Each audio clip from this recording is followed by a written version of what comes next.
রবকে এরা কি জবাব দেবে? না কথাটা না, রাগ করেন না বলছি, এরা কি জবাব দেবে কবরে? কারণ আল্লাহু আকবার, এটা আল্লাহর বরত্ব, আল্লাহর বরত্ব, আল্লাহর তাকবীর। এটা আমাদের প্রত্যেকটা মুসলমান আযানের শুরুতে তাকবীর, নামাজের শুরুতে তাকবীর, তাকবীরের শুরুতে তাকবীর, ঈদের নামাজে তাকবীর, জানাজার শুরুতে তাকবীর। আল্লাহর বরত্ব ঘোষণা, উপরে উঠতে গেলে তাকবীর, আল্লাহু আকবার। সব জায়গায় আল্লাহর বরত্ব, একজন মুসলিম হিসেবে আল্লাহর বরত্ব ঘোষণা করবে। কিন্তু এরা কোন ধরনের মুসলিম? বাংলার জমিনে 16 বছরের নারাই তাকবীর আল্লাহু আকবার বিদে দেয় নাই। আল্লাহর কসম, এরা যদি তাওবা করে ভালো না হয়, এরা কবরের প্রশ্নের জবাব দিতে পারবে না।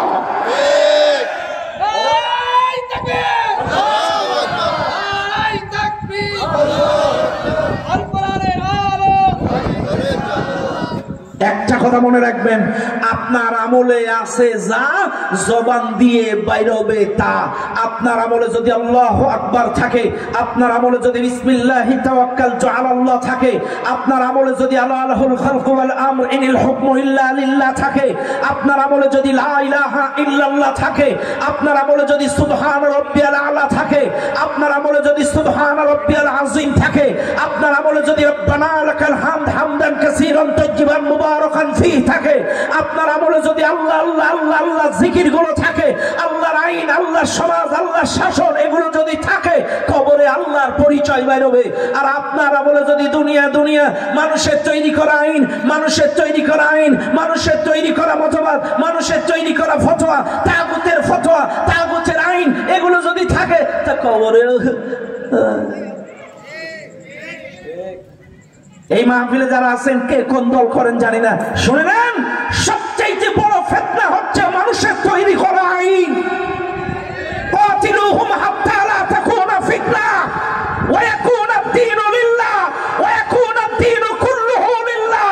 আল্লাহ বলেন ততক্ষণ পর্যন্ত লড়াই করো যতক্ষণ পর্যন্ত ফিতনা দূর না হয়। আরে ফিতনার অনেক ব্যাখ্যা, তবে সবচেয়ে বড় ফিতনা হলো মানুষের তৈরি করা আইন। আর যতদিন মানুষের তৈরি করা আইন বাতিল করে আল্লাহর আইন কায়েম করতে না পারবেন, ততদিন পর্যন্ত আপনার যুদ্ধ, জিহাদ, কিতাল শেষ হবে না। আজকে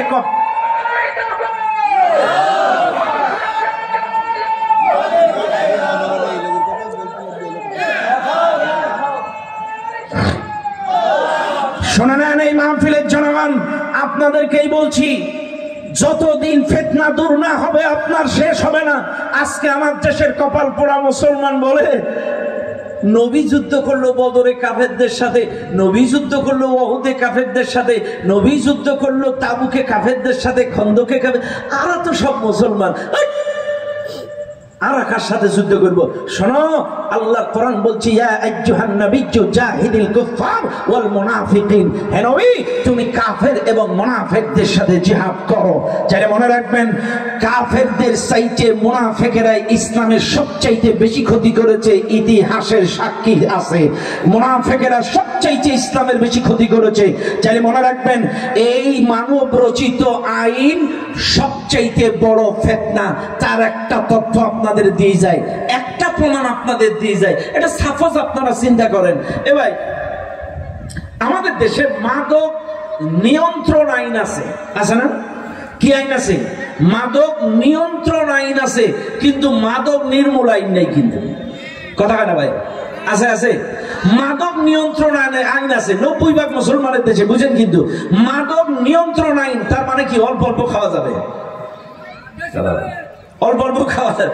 মাদক নিয়ন্ত্রণ আইন, এইবার আপনারা বুকে হাত দিয়ে বলেন, মাদক নিয়ন্ত্রণ আইন মানে অল্প অল্প খাওয়া যাবে। আমরা অনেকেই দেখেছি, ওই গাঁজাখোর আর ফেন্সিডিল-খোর একাই প্রশাসনের সাথে, ওরাও খাচ্ছে এরাও খাচ্ছে। অসংখ্য প্রমাণ আমরা দেখেছি এই বিগত দিনে। এখন একটু ভালো হয়েছে কিনা আল্লাহ জানে। আমরা দেখেছি যারাই রক্ষক তারাই ভক্ষক, মামা খালু মিলে একসাথে খাচ্ছে।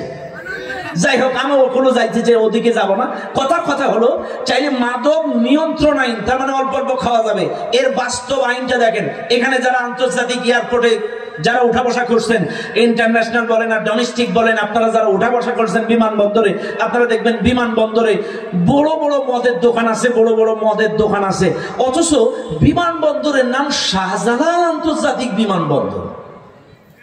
কথা না, নাম কি? শাহজালাল আন্তর্জাতিক বিমানবন্দর ভেতরে মদ বিক্রি হচ্ছে, কথা না। এবার আসেন, আমাদের আসিয়া মারা গেছে এই যে মাগুরাই, বাচ্চা যে মেয়েটা মারা গেল, মেয়েটা বলছে আমাকে এই কায়দায় নির্যাতন করছে, মেয়েটার বোন বলতেছে এই কায়দায় নির্যাতন করছে, ওর স্বামীও অস্বীকার যায়নি, ওর দেবরও অস্বীকার যায়নি, ওর শ্বশুরও অস্বীকার যায়নি, ওর শাশুড়িও অস্বীকার যায়নি, সবাই স্বীকার করে নিল। এরপরে 90 দিন যাওয়া লাগবে কেন? কথা বলেন, কেন যেতে হবে 90 দিন? আমার কথায় রাগ করবেন না। এই পৃথিবীতে সবচাইতে বড় ফিতনা হচ্ছে মানুষের তৈরি করা আইন। সবচাইতে বড় ফিতনা মানুষের তৈরি করা আইন। আর এই ফিতনা যতদিন দূর না করতে পারবেন ততদিন পর্যন্ত একজন ইমানদারের লড়াই শেষ হবে। দুনিয়ার মানুষ কবরে 1 নাম্বার প্রশ্নের জবাব দিতে পারবেন তারা রবের সাথে উঠা বসার লেনদেন, আওয়া যাওয়া উঠা বসা করেছেন যারা। এবার বুকে হাত দেন। আল্লাহর কোরআনের সাথে আপনাদের কতটুকু সম্পর্ক আছে? আল্লাহর কোরআন প্রতিষ্ঠার কতটুকু ভূমিকা আপনার আছে? আল্লাহর একত্ববাদ কায়েমের কতটুকু চেষ্টা আপনি করেন? আল্লাহর তাওহীদ প্রতিষ্ঠার কতটুকু চেষ্টা আপনি করেন? আপনি বুকে হাত দিয়ে প্রশ্ন করলে আপনি বুঝে যাবেন। আপনি মনে রাখবেন, আল্লাহর সাথে যদি লেনদেন থাকে, কোরআনের সাথে উঠা বসা থাকে, সম্পর্ক যদি থাকে, আপনি জবাব দিতে পারবেন, অন্যথায় জবাব দিতে পারবেন না। এবার আসেন 2 নাম্বার প্রশ্ন। 2 নাম্বার প্রশ্ন করা হবে, বলেন কি? মান দীনুকা, অর্থ বলেন। আপনাকে আপনি জবাব বলেন দিন কি? দীনিয়াল ইসলাম। জবাব হবে দীনিয়াল ইসলাম। এবার আসেন, আপনারা বুকে হাত দেন। এই মাহফিলে যারা আছেন, আপনাকে যখন প্রশ্ন করবে তোমার দিন কি, আমরা এক চান্সে বলে দেবো ইসলাম। হয়ে যাবে তো নাকি? এটা নানির হাতের মোয়া না? বলবে ফেরেশতারা, আমি বলে দেবো টপ করে, আরে কপাল পোড়া মুসলমান, দিন কি? ইসলাম মানে কি? আজকে আমাদের দেশের মানুষ মনে করে ইসলাম মানে শান্তি, সালাম মানে শান্তি। ইসলাম মানেও শান্তি, কিন্তু ইসলাম মানে আত্মসমর্পণ। ইসলাম মানে কি?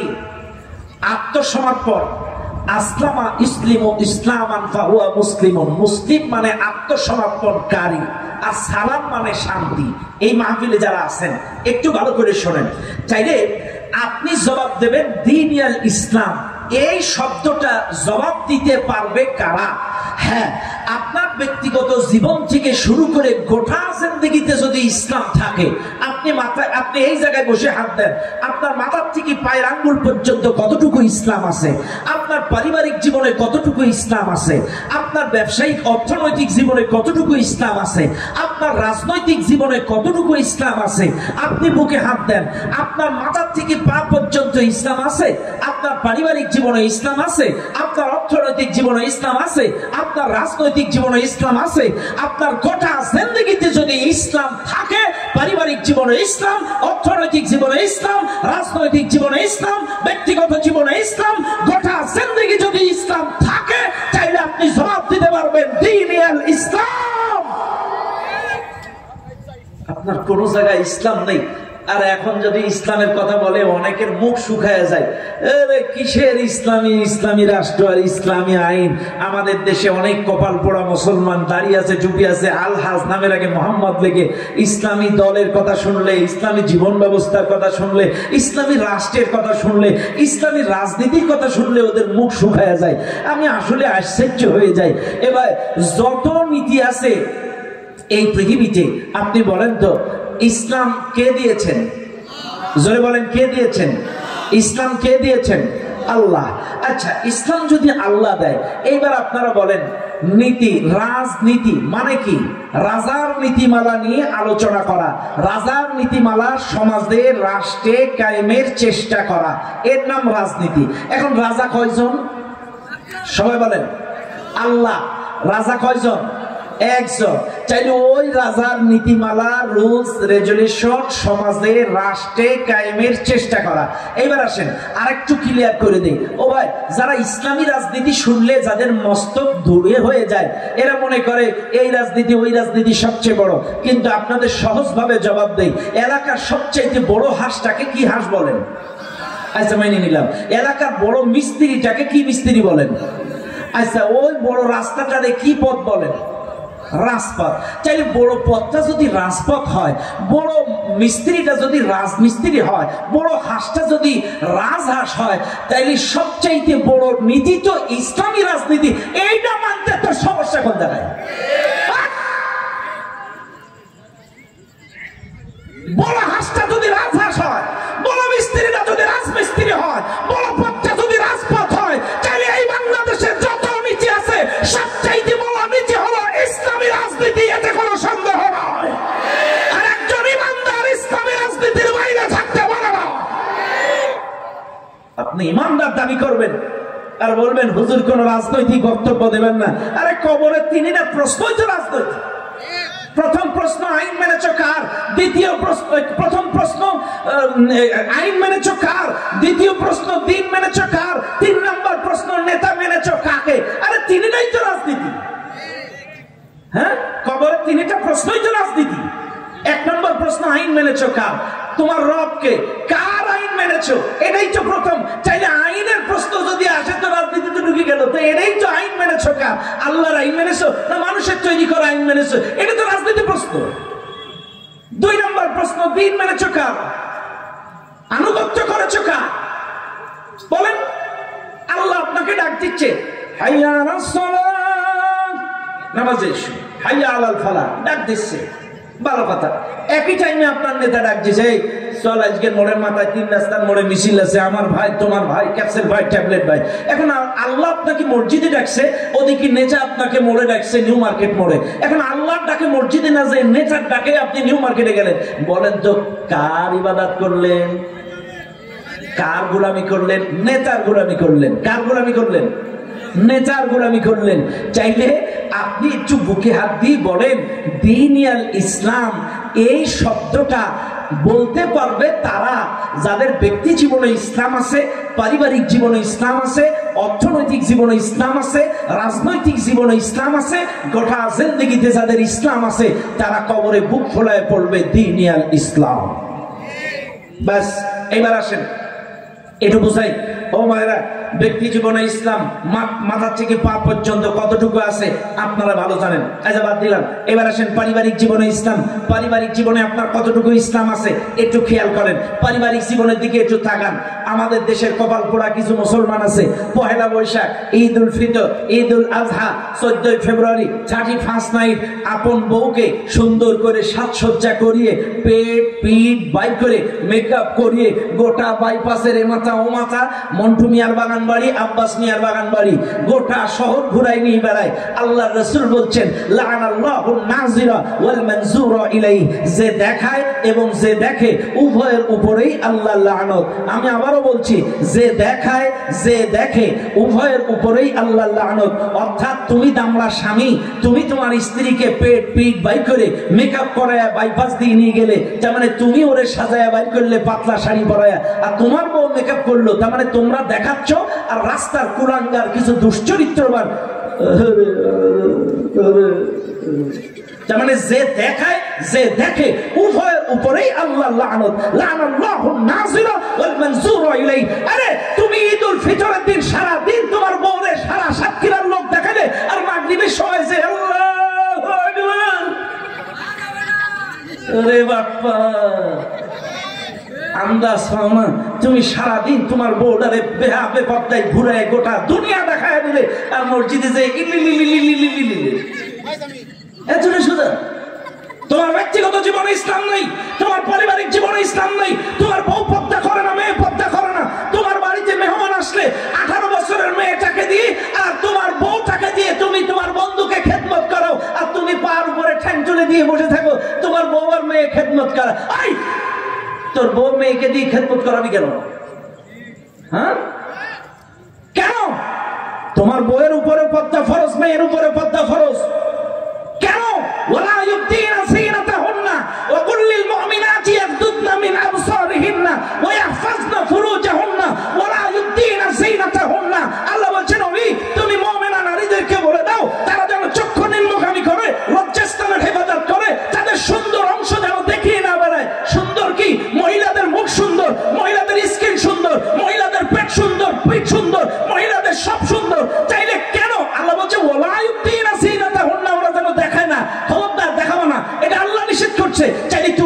মেয়েকে দিয়ে বউরে দিয়ে তোমার বাড়ির আত্মীয় স্বজনের মেহমানদারি করাও, এটা কি